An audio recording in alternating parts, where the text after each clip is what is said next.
Right. Hi, everyone. It's Sean from Go-Wirral. I've got Mike Brown with me today. So Mike is from North Rugby, and I'm going to let Mike introduce himself. But just Mike, maybe for you and for context, I'm from Wirral, and I live on the Wirral, and my kids have grown up on the Wirral, and rugby is just massive. So, like, obviously, my background's in Liverpool, where it was football. So I never played rugby growing up. I don't even think I seen a rugby ball growing up. And it was only when my lad went to St Anselm's, going to talk about Anselmians today a little bit. And then my lad joined Anselmians in year seven. So I think that was the first time that I started like watching the rugby and getting into it. Didn't understand anything at first and all that. And then I was just into it. And I've been into it ever since, to be fair. And it's just got that rich history in the Wirral and on the Wirral. Like we'll talk about maybe like some of the players and some of the teams that have come from here and everything. But that's the context of why I'm like into rugby, is because my lad played it. He then joined Caldy. So he went to the enemy and played for Caldy for a bit. Now he doesn't play anymore. So yeah, he's seen both sides of teams over here. But just for people who might not know you and who you are, can you just introduce who you are, maybe what you do? Yeah, hi everyone. So my name's Mike. I run something called North Rugby, which basically covers Regional 1 Northeast and Regional 1 Northwest, covering the clubs, the players, the volunteers, just promoting everything that they do, the fantastic abilities that they have. I think there's a gap because this is used to be the old National 3. There's some outstanding clubs, some outstanding players. They just don't get the recognition. So that's where I stepped in a few years ago, just to try and give a bit of exposure. And it's sort of growing from there. Recently, in the last 3 years, we do something called the Big Match, which is where we pitch one league against the other league to see who has the bragging rights. And for the first time, really, even though we did a small test of a women's game last year, we're doing a women's game this year on Saturday in Manchester. But I'm sure that we'll talk about the Big Match later on. But yeah, that's a little bit about me. I think that was what I was going to ask you, Mike, actually, was whether the big match was your idea or whether where's that come from? So each season, I ask the coaches, captains and the directors of rugby to come up with their team of the year. And it just happened to be at the end of one season, we announced the team of the year for both regions. And it was just a comment on Facebook that just said, wouldn't it be great to see these two leagues pitched together and see who would come out on top? And unfortunately, when people do that, the ideas start running around in my head. I don't switch off. And I just ran with it. And the first year was held in Manchester, and it was an unbelievable success. The coaches that we had of Byron McGuigan, and for those that don't know, who's now on the England setup as the defence coach, Tommy Taylor, who's coaching essentially Tigers, who was at Rosendale at the time.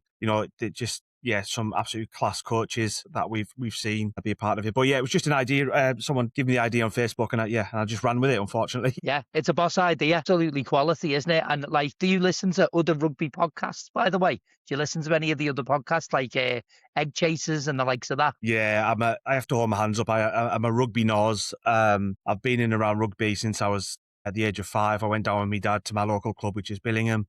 And I'll be totally honest with you, I was never the best rugby player. I sort of found my niche later on in life doing this. And yeah, it just that's something that drives me is to do this and listening to podcasts and hearing what they have to say about the rugby world. Today, I've had the sevens on in the background while I'm working, just watching a few of the lads that I know that are competing in Regional 1 Northeast and Regional 1 Northwest, just seeing how they're getting on. So yeah, rugby's never far away. Yeah, it's amazing. And I just think it's like, it's that super fandom, isn't it? And that real fandom that like, so it takes a real fan to do what you're doing, which is tell those stories that actually, like just kind of go unmissed with rugby at grassroots level, don't they? So unless you're watching the Prem, it's those stories go under the radar. The reason why I talked about podcasts was, because I'm always listening to like Egg Chasers and I listen to the Good, the Bad and the Rugby and that, and the Rugby Pod.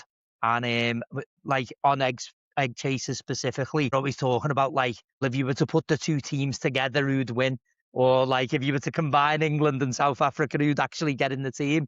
And there's something about the big match, what you're doing, it's quite Sabutio, it's boss. It's something that I quite like the idea of it being its own state of origin style gate, pitching actually two regions. For the Northeast, you have Northumberland, Durham, Yorkshire counties, whereas the Northwest, you've got from Cheshire. There's teams in Derby, Staffordshire, You got places from all over, and it is really pitching two regions. And as far as I'm aware, this is the first of its kind in the country. So, it's for me, it's huge. It's something that I'm really keen to grow. I'm lucky to have some real people that believe in me with some partners and sponsorships that have really kicked it on this year. As mentioned, we've got not only got the men's, we've got the women's as well. And it's a level playing field for me in terms of getting them kits, or the referees, everything that's given to the men is given to the women. And it's really taken off. I've already started planning next year's big match, much to the dismay of my wife already. But yeah, we're starting to kick on. It's because it's a little bit fantasy football as well, isn't it? There's something a bit fantasy football about it, and I think a lot of people can just relate to that. So let's go right back to the beginning with you, Mike. Then, so the story behind North Rugby, really, and what kind of inspired you to start it? Was it an accident? How did it come up? I wouldn't necessarily say it was an accident. It was a bit of being cheesed off, if I'm brutally honest. So back when I started doing it, I was doing the socials for Billingham, and it was when it was the old National 3, and we had coverage on the National League forums, and it was in the rugby paper each week. You'd saw the who scored the tries in the games, who scored the kicks, who was man of the match. You'd find out about other clubs that you wouldn't necessarily always associate with. And then it was all regionalised. It was then North Premier. Before then, it was regional. Then Regional 1, North East and North West. And there was nothing. There was no exposure for what was national level rugby. And I try to reach out to people. I try to reach out to the National League. I try to reach out to the rugby paper to see why, we have some tremendous clubs, some tremendous talent. Unfortunately, I didn't get anything back.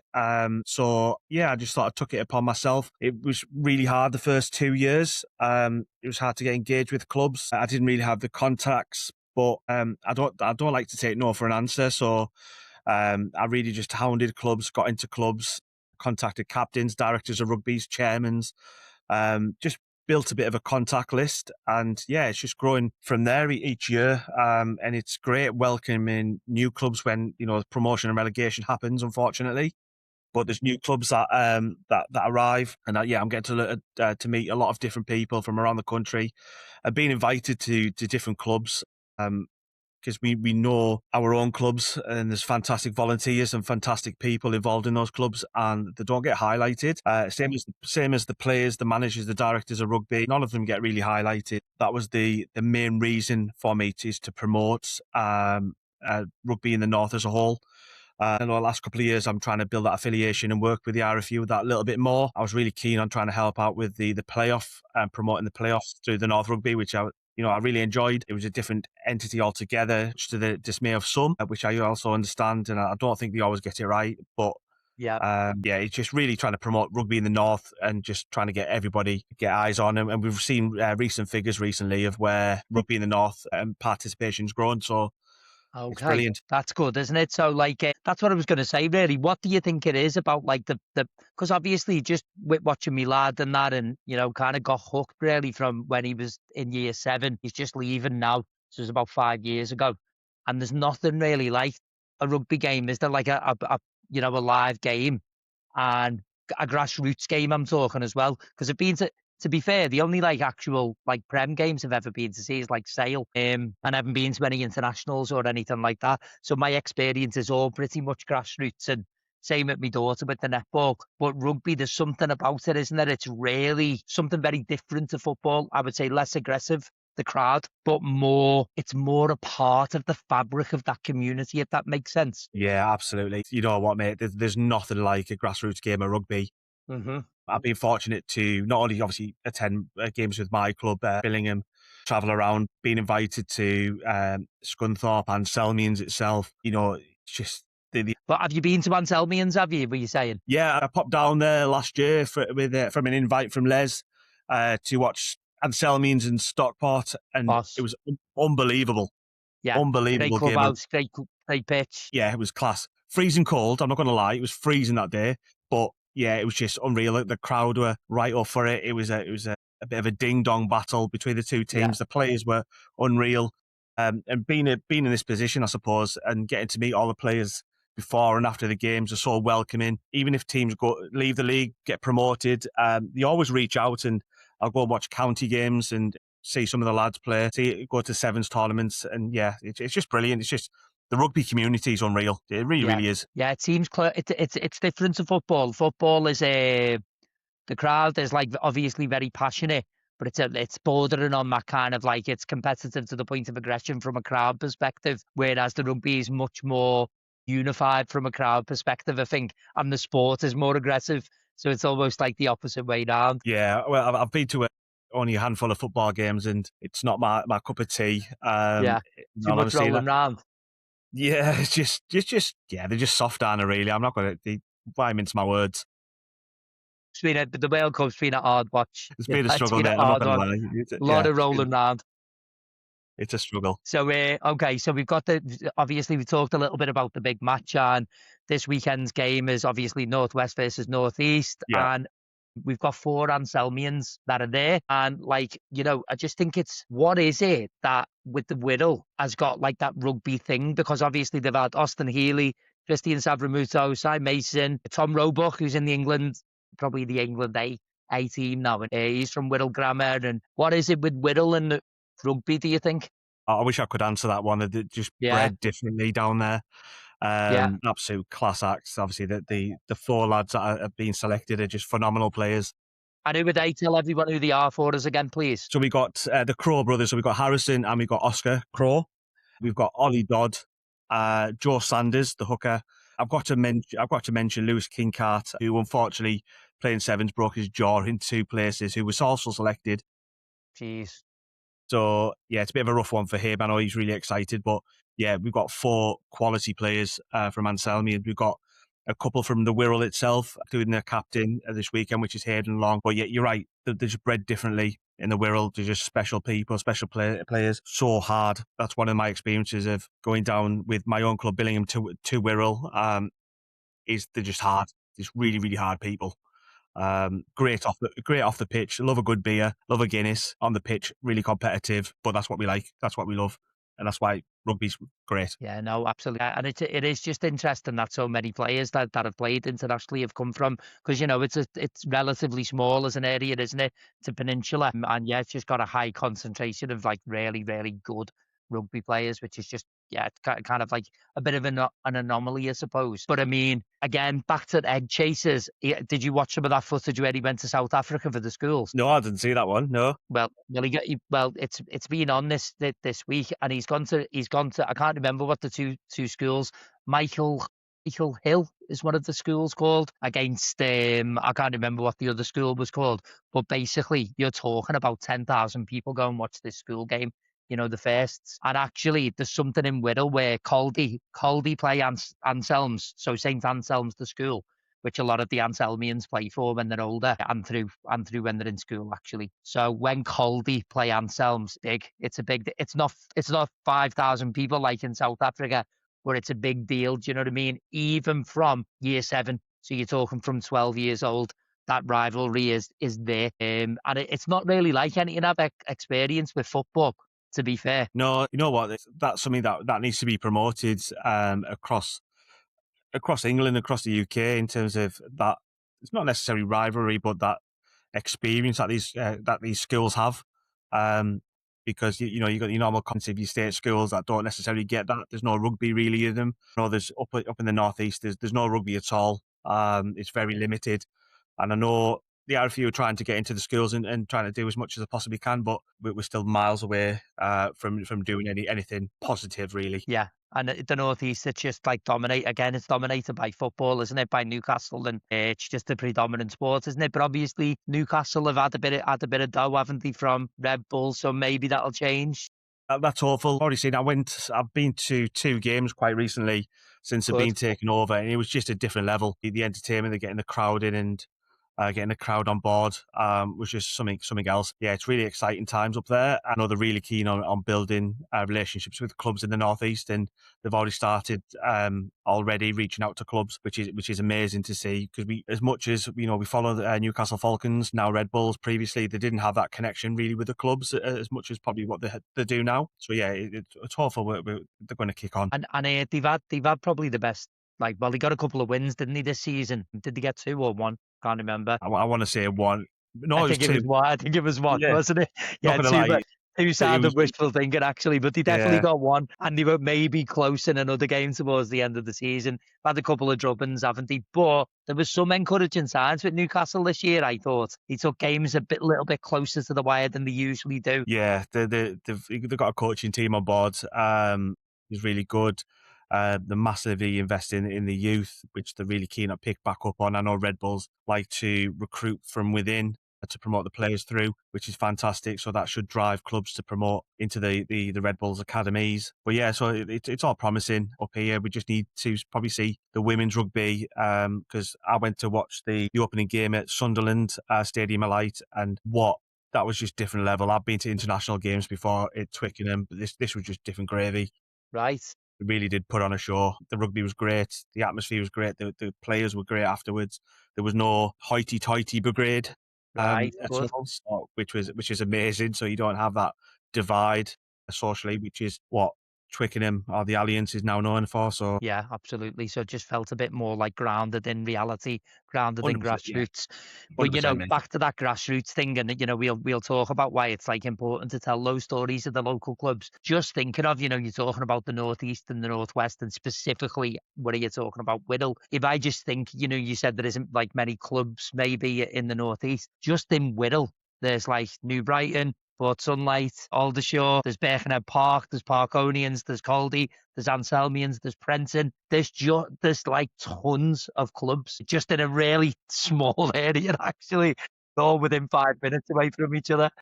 And are really competitive as well, Yeah. which is fantastic to see. Don't get me wrong, the Northeast does have clubs, but do they compete on the same level as teams in and around the Wirral? Absolutely not. There's a standout few clubs, Tynedale, Mowden Park, Billingham, are the really standout clubs. And you've got, West Hartlepool, then you've got your Stocktons, but anybody else that really pushes anything like, Wirral in and around the Cheshire area as well, they really do. We struggle probably more in the northeast, and even going across to the Cumbria areas, they've struggled quite recently. Yeah, where rugby thrives. In terms of, obviously, you talked about maybe like some of that geographical difference. How close will Saturday's game be with that in mind? And how close has it been in previous years? How many years has it run for? So this will be the third year. So we're currently the Northwest won the first game, Okay.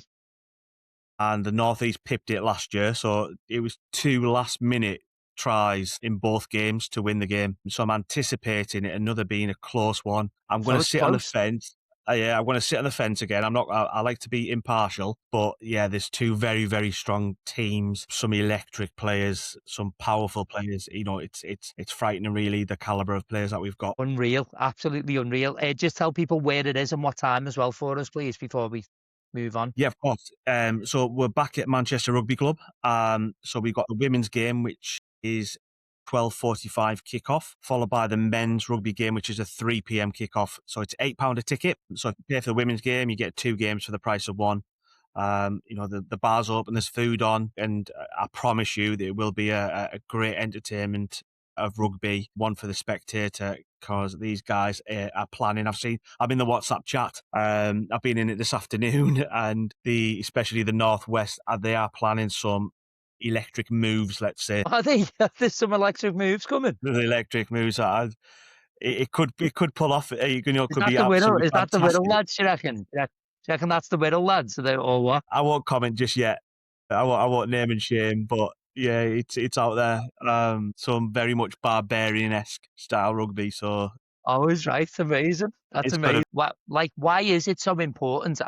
There's a local lad who lives around here. His name's Robbie, and he was one of the first people that I had on this. And what he does, he's the same, but like for amateur football. So he collects all the scores. I don't think he does man of the match, but he just collects the data, the stats, and just records what is actually happening. And no one else does that. And I'm interested in that. Like, why do you think it's so important to do it? So we've had one win 1 year. We've had one win the other year. So we're at one each, yeah.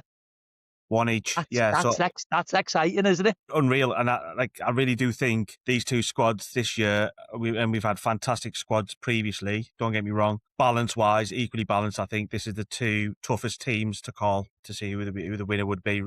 Yeah, two really good sets of teams. And yeah, and it's like love the idea of it, to be fair. Just because, yeah, a bit like fantasy football. I'm into fantasy matchups. Do you know what I mean? I'm into like the idea of who is the best. We hear on podcasts, don't we? Northern Hemisphere versus Southern Hemisphere. How good that would be to watch, and anything like that, I'm just really into. And then I suppose that leads to the last question. Really, is like, what's next for North Rugby, and is there plans to go North versus South? Will this happen? Do you think? That's something I am working on. So, firstly, I'm having conversations, hopefully, to try and get into a stadium, really promote the game, and give the players, the coaches, just something a little bit different, and the supporters something a little bit different. I've got a couple of connections working with the Midlands, so we might get the Midlands involved, and then see if we can go big or go home and bring the. And actually, are you thinking that the North is better? I'm laying it on the table. So if anybody is out there that is from the South and does something similar and think they could get a South squad together, I want to pitch it. Yeah, regional one North versus regional one South. Let's bring it on. Let's get it together. Yeah, I love it. We'll make it big. And have you got any plans for, like, at the minute with North Rugby, kind of extending what you do, other types of media, recording the matches, anything like that? So yeah, we do clips. I'll go travelling around to some of the grounds throughout the season, try and balance my commitments with my own club, do interviews. We do a monthly e-magazine, so we'll put a magazine I have just had created for me through a good friend and a good connection of North Rugby through Pitch and Pixels, a new website which will now have live scores. So basically, whoever updates their own RFU websites, they can go on, update everything. So it's not relying on me to That's collect good. the scores. Yeah, just makes life a bit more efficient for me. But what it does is give the clubs a bit more ownership. It lists everything, so all the stats are there for them. Oh, Live amazing. updates, so the guys can just go on. It's just a click of a button on the phone. It'll load up live scores from the day. So as you know, Anselmians versus Stockport say comes in, that builds up straight away. Whoever wants to add that score on, and then the results throughout the day come on because they're all at different kickoff times. Sometimes they'll just be live updates. So yeah, we're really branching out in terms of that. But as always, I am looking for support. This is not. It's generally funded through partnerships, sponsorships, kind donations from people. Mhm. The sponsorships and partnerships I've created this year, as I said, has helped me take this game to another level. Yeah, absolutely. It's helped North Rugby to go to another level as well as a whole. Yeah, I love it. And where can people find you then? So say someone's watching this now, or they listen to it on Spotify or YouTube, and they kind of want to get involved in maybe next year's big match and kind of do sponsorship towards that. How can they find you? Yeah. Yeah, so we're across social media. So we're on Facebook, Instagram. I do a lot through LinkedIn in terms of my own personal profile. We're on Twitter now, X. I still call it Twitter. It just rolls off the tongue a little bit easier. So we're across all the social media platforms. We have our own YouTube channel as well where we upload the highlights. So after Saturday's game, there'll be the full recording highlights. This year, I haven't told the players this yet, but each player is getting analysed How? through a company that does sport and analytics. So it tells you Wow. how many carries they've done, how many tackles they've made, how many meters they've ran. You name it, it's getting done. So I don't think the lads will like it because it's due to be warm. But yes, we'll have a full breakdown of analytics. But it's just encouraging companies like that to be involved in the game. It just takes it all to another level. Yeah, it does. Well, what it's doing is kind of giving that grassroots sport the kind of attention that it deserves, actually, that it just goes unnoticed a lot of the time, doesn't it? And it's almost like you've got to create a big match in order for grassroots rugby to get that attention. I would love to say as well that I would love to do something with you in terms of that Caldy Anselmian rivalry that we've got on the Wirral, making something of that and recording that, documenting that, doing something about what it means to the people, because they're all lads who go to the same schools. They all know each other, but it's real. Do you know what I mean? They hate each other, and the game's just horrible. It's a proper horrible game, and there's something about it that needs documenting, a bit like Egg Chasers has done over in South Africa. I think that exists. That exists here in England. We just don't look at it enough, or we don't examine it enough. Do you know what I mean? The stories Yeah, are there. we have to, and it's something I'm really keen to do. And yeah, happily get in touch. Yes, Let's get something together for next year, and we'll make it absolutely. happen. I love it. The big match Wirral edition. We're all edition, Yeah, the love that. Wirral edition. That's the one. We'll get some of the boys to come down and be involved in it as well. Love it, mate. Absolutely. Anytime you want to come back on, anytime you want to talk about anything that's new for you, just shoot me a message. And yeah, I'd love to do some more stuff with you. Top man. Perfect, Mike. Thanks, mate. Yeah. Cheers, buddy. Take Thanks it a easy. lot. See you soon. And good luck for Saturday. Well, it's been boss to have I'll let you you on. off for that. It's been boss, mate. Speak soon, okay? Take care, buddy. See Ta-ra, you later, mate. mate. Bye.